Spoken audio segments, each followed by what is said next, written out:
যাদের আটা ময়দার থেকে অ্যালার্জি আছে আজকে তাদের জন্য একটা নতুন রেসিপি নিয়ে এসেছি। দেখো এখানে যে দেখো ধনে পাতা নিয়েছি আর কারি পাতা নিয়েছি, আর এখানে সুজিটাকে তোমাদের 2-3 ঘন্টা আগে একটু ভিজিয়ে রেখে দিতে হবে।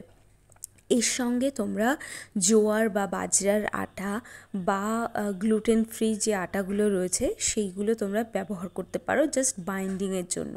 এছাড়া তোমরা ছোলার ছাতুও এখানে অ্যাড করতে পারো। আমি এখানে বাজরার আটা ব্যবহার করেছি আর এর সাথে একটু ধনের গুঁড়ো, জিরের গুঁড়ো আর একটু লবণ ইউজ করেছি। এটা ভীষণ হেলদি একটা রেসিপি, কারণ যেহেতু আটা ময়দা এখানে নেই। আর একটু কালো জিরে ব্যবহার করতে পারো। এবার পুরোটা এরকম হয়ে যাবে। আর এখানে দেখো কারি পাতাগুলো দেখে বোঝা যাচ্ছে না, কারণ কারি পাতা হচ্ছে আমরা রোদে শুকিয়ে অনেক দিন ধরে প্রিজার্ভ করার জন্য রেখে দিই, তো যার জন্য কারি পাতাগুলো ওরকম দেখাচ্ছে।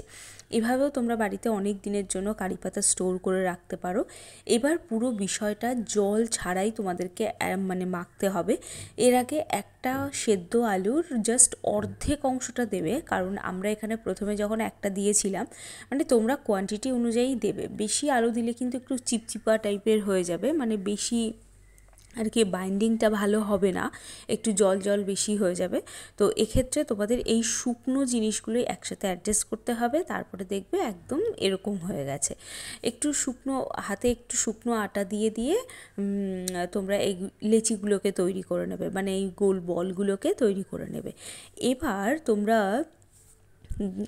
যখন এটাকে বেলবে তখন কিন্তু এর সাথে একটু তেল দিয়ে দেবে, যাতে এটা চিপকে না যায় এবং ছেঁড়া ফুটো না হয়ে যায়। লেচিগুলো কিন্তু একদম নর্মাল লুচির মতো হবে না, নর্মালের তুলনায় একটু বড় বড় হবে এগুলো।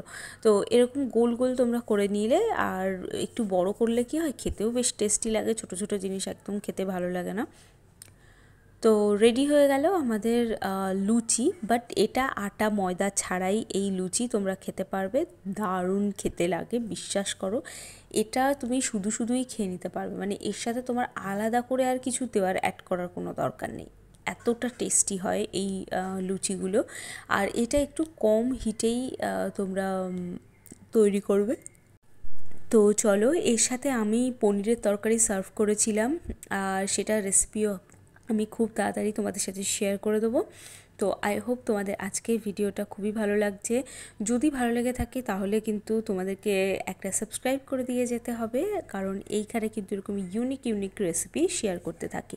এর সাথে দেখো একদম সিম্পল স্টাইলে একটা পনিরের তরকারি আছে, এই রেসিপিটাও আমি খুব তাড়াতাড়ি আপলোড করে দেবো।